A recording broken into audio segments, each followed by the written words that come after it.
Le titre de ce livre, Les vérités fondamentales du salut, il est écrit par le bien-aimé frère Edouard Donnet. Nous sommes présentement à la 10e partie de ce livre, 10e partie, chapitre 5, la 10e partie, suite. Seulement qu'ils le croient et qu'ils reçoivent son témoignage touchant ce qui a été accompli en leur faveur par la mort de son Fils. En même temps, il leur présente pour confirmer son témoignage le fait de la résurrection du Seigneur Jésus dans les morts. C'est comme si Dieu nous disait, si vous avez besoin d'une preuve que Christ a été livré pour vos offenses et qu'il les a expiées par sa mort et que tous mes droits contre vous ont été complètement satisfaits, contemplez sa résurrection.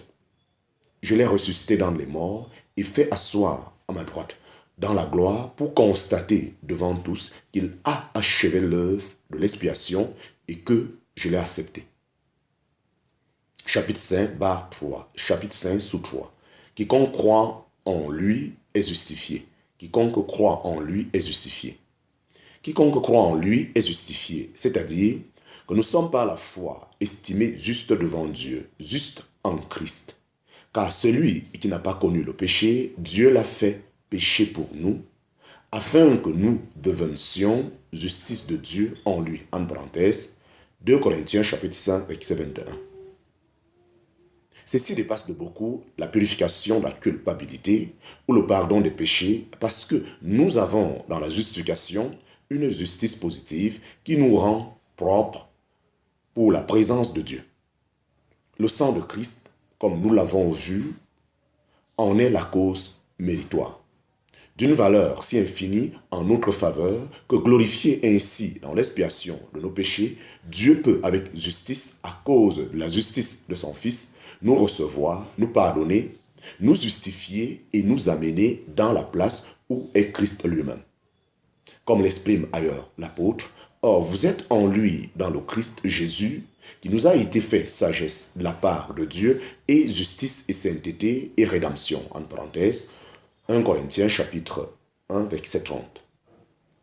Nous sommes si complètement identifiés avec Christ devant Dieu que sa place est notre place, son acceptation, notre acceptation, car nous sommes en lui. C'est pourquoi l'apôtre Jean peut écrire « Comme il est, lui, nous sommes, nous aussi, dans ce monde ». En parenthèse, 1 Jean chapitre 4, verset 17.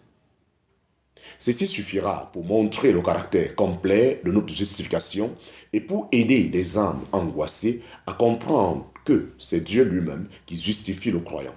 Car s'il nous justifie, s'il est si complètement satisfait de ce qui a été fait pour nous, qu'il nous absout de toute œuvre et nous fait asseoir en Christ devant lui-même, qui peut nous condamner? En parenthèse, Romains chapitre 8, versets 33 et 34.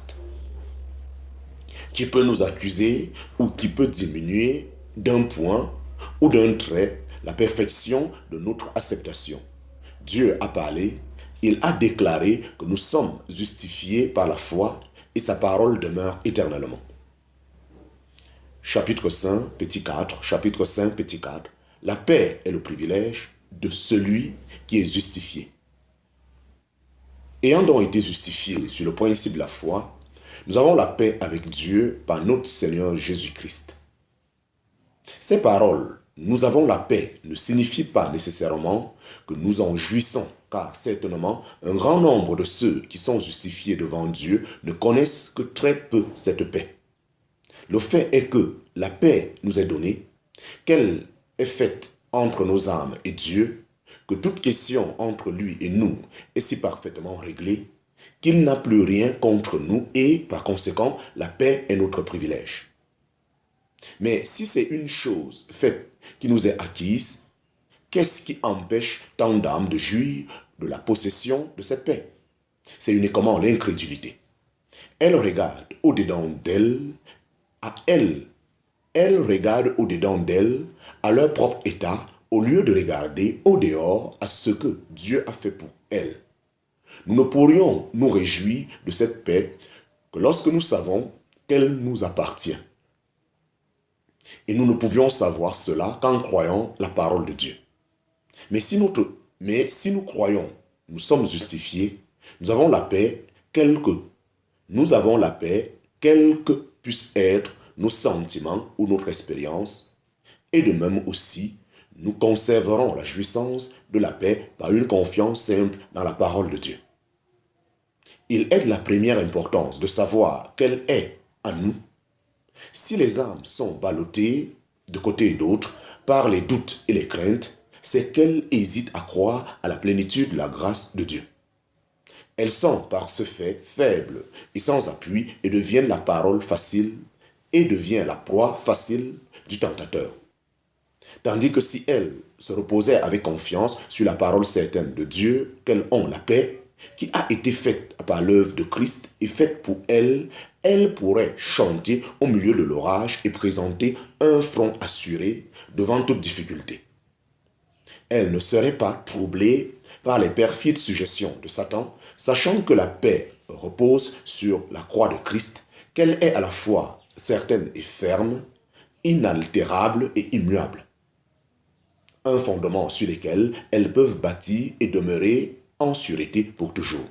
Car la paix de celui qui est justifié est le résultat d'une rédemption accomplie, fondée sur la croix et dont la preuve est dans la résurrection de Christ. Quelques-uns seront encouragés dans leur confiance si nous leur rappelons que Dieu est juste en même temps qu'il est celui qui justifie ceux qui sont de la foi de Jésus. En parenthèse, Romains chapitre 3, verset 26. C'est-à-dire qu'il est juste à l'égard des droits auxquels a satisfait l'œuvre de Christ, ou plutôt Christ dans son œuvre. C'est donc ce que Christ a acquis pour nous. Et c'est pour cela qu'il est notre paix. En parenthèse, Éphésiens chapitre 2, verset 14.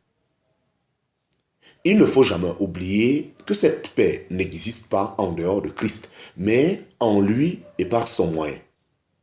Et en conséquence, que c'est une paix juste, une paix que Dieu nous confère et nous accorde avec justice par le Seigneur Jésus-Christ. Fin du chapitre 5, fin du chapitre 5. Chapitre 6, que faut-il que je fasse pour être sauvé? Chapitre 6, que faut-il que je fasse pour être sauvé? Ayant démontré quelle est la provision de Dieu pour le besoin des âmes, nous pouvons maintenant examiner le sujet au point de vue de l'homme. Dès le moment qu'un homme est convaincu de péché, la question s'élève dans son cœur sous une forme ou sous une autre. Que faut-il que je fasse? Il en fut ainsi au jour de la Pentecôte, quand les Juifs furent saisis par leur cœur, quand les Juifs furent saisis dans leur cœur par la puissance du Saint-Esprit, ensuite de la prédication de Pierre. Hommes frères, dit-il, que ferions-nous?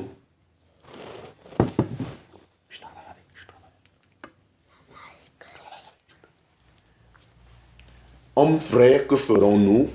Le geôlier demanda à Paul et à Silas, que faut-il que je fasse pour être sauvé?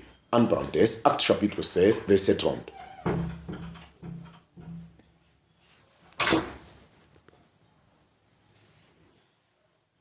Deux fois, le Seigneur lui-même fut interrogé, que ferai-je afin que j'hérite de la vie éternelle?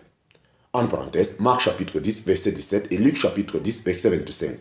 La question que Paul, ou plutôt Saul, adressa au Seigneur, que dois-je faire, Seigneur? En parenthèse, Actes chapitre 22, verset 10, est différente et il n'est pas nécessaire de l'examiner ici. Le propre de ces questions est que je occupe la place principale, ou plutôt peut-être l'idée de faire quelque chose. Que faut-il que je fasse? C'est là un signe indubitable que les questionneurs n'ont pas encore appris ce que Dieu est, ni leur vraie place devant lui. C'est à ce point de vue qu'il importe surtout d'examiner la question parce qu'elle marque pour beaucoup d'âmes une époque caractéristique de leur carrière. Il y a très peu de personnes, en vérité, qui n'aient pas posé la même question à quelques époques de leur âme.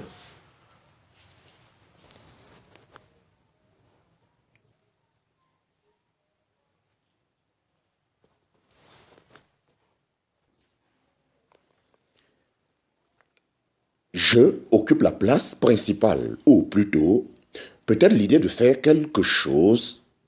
Que faut-il que je fasse? C'est là un signe indubitable que les questionneurs n'ont pas encore appris ce que Dieu est, ni leur vraie place devant lui.